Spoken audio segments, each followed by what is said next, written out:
Hello नमस्कार. आज मी दिवाळीचा फराळ करायला घेतला होता आणि एका दिवसातच मी 4 पदार्थ बनवले. ते कसे हे तुमच्यासोबत आज शेअर करणार आहे. तर सगळ्यात आधी मी इथे शंकरपाळीचं पीठ मळायला घेतलेलं आहे. अगदी थोड्या प्रमाणात मी हे बनवलं होतं. तर पाव किलोचं पीठ आहे हे. तर याच परातीमध्ये मी नमकीन ज्या शंकरपाळ्या आहेत त्याचं पण पीठ त्यातच मळायला घेतलं, जेणेकरून भांडी जास्तीची पडत नाहीत.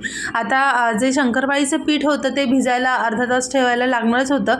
तर तितक्यात म्हटलं हे जे नमकीन शंकरपाळीचं पीठ आहे ते पण मळून घेऊया. अशा प्रकारे आपण एकच जे भांडं असतं ना ते अनेक वेळा आपण वापरू शकतो, जेणेकरून आपली भांडी घासण्यासाठी जी आहे ती कमी पडतात आणि बराचसा त्रास आपला वाचतो.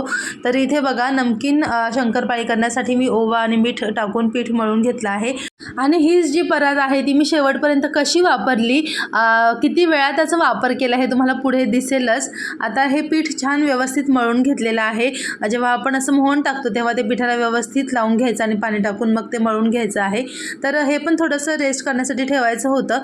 गोड आणि नमकीन असं दोन्ही मिळून अर्धा किलोपेक्षा थोडंसं जास्तीचं पीठ माझ्याकडे होतं. मैदा होता तेवढंच मी केलं होतं, कारण गोड फारसं कोणाला आवडत नाही. आणि हे बनवत असताना सगळं जे प्रमाण आहे ते अगदी मी अंदाजेच घेतलेलं आहे. कुठलंही प्रमाण मी तुम्हाला सांगू शकत नाही, कारण मी सगळं अंदाजेच करत गेले होते. साखर वगैरे सगळं अंदाजेच टाकलं आहे.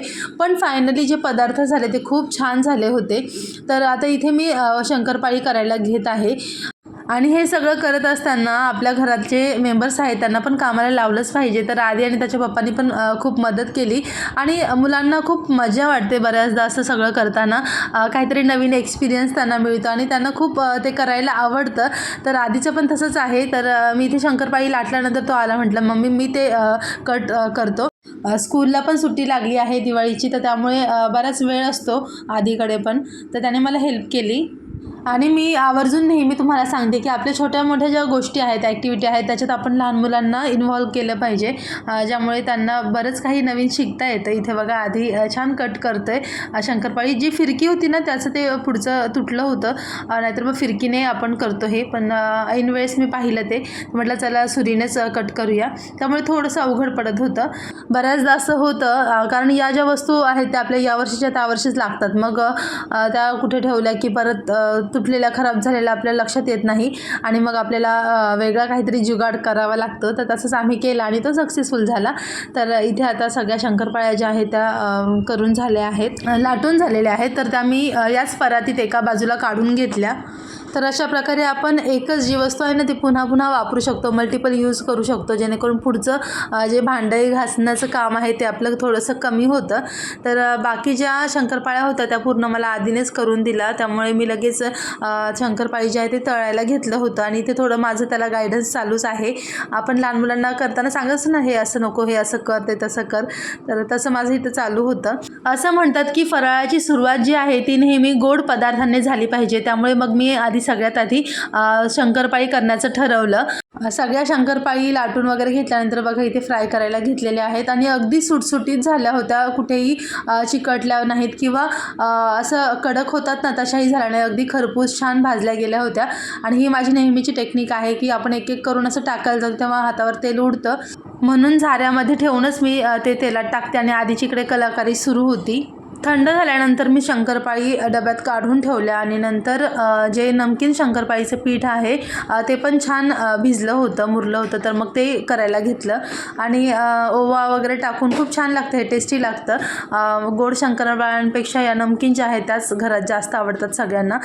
याही खूप छान झाल्या होत्या, अगदी कडक वगैरे कुरकुरीत छान झाल्या होत्या. तर त्या पण थंड झाल्यानंतर दुसऱ्या प्लेटमध्ये काढून ठेवल्या. आणि इथे बघा देवाला नैवेद्य दाखवलेला आहे. संध्याकाळची वेळ झाली होती, 6 वाजले असतील. तर मग दिवाबत्ती वगैरे पण केली.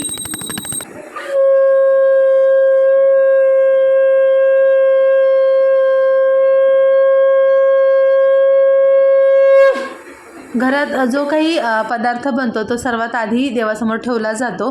दिवा वगैरे लावून झाल्यानंतर मग मी थोडंसं बाहेर बघितलं की आधी वगैरे कुठे खेळतोय, काय चाललं आहे बाहेर. तुळशीला पण इथे अगरबत्ती लावलेली आहे. आता हे आहे चकली भाजणीचं पीठ. हे मी रेडीमेडच आणलं होतं. 2 पॅकेट आणले. एक पॅकेट जे आहे ते अर्धा किलोचं आहे. याच्यात फक्त तेलाचं मोहन टाकायचं आणि कोमट पाण्यामध्ये हे मळून घ्यायचं.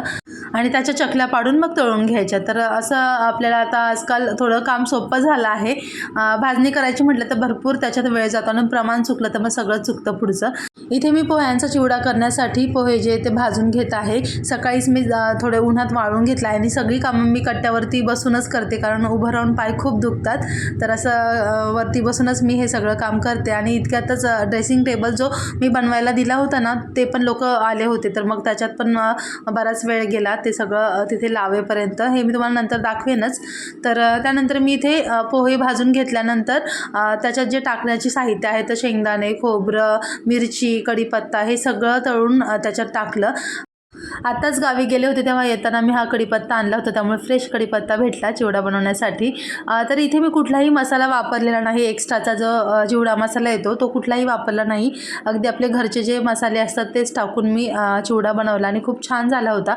पण लक्षात ठेवा की नेहमी पोहे आधी थोडेसे उन्हात ठेवा, मगच तो कुरकुरीत छान असा चिवडा होतो. आता हे सगळं छान मिक्स करून घेतलं आणि आपला पोह्यांचा चिवडा पण रेडी झालेला आहे.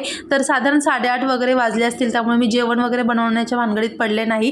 हे बघा इथे ऑर्डर केली आहे बिर्याणी. सध्या मॅच सुरू आहे त्यामुळे एकावर एक फ्री बिर्याणी मिळते. तर तीच ऑर्डर केली होती. 300 रुपीजमध्ये 2 बिर्याणीचे बॉक्स आले आणि ते इनफ झाले आम्हाला. तर जेवण वगैरे करून घेतलं आणि नंतर मग आधीला म्हटलं की चला आम्हाला हेल्प करा.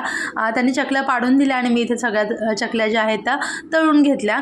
तर 1 किलोचं पीठ होतं त्यामुळे बराच वेळ लागला चकली तळण्यासाठी वगैरे. साधारण 10:30 वाजले असतील आणि ऑलमोस्ट जे 4 पदार्थ आहेत, गोड शंकरपाळी, नमकीन शंकरपाळी, पोह्यांचा चिवडा आणि चकली, हे रेडी झालं आहे.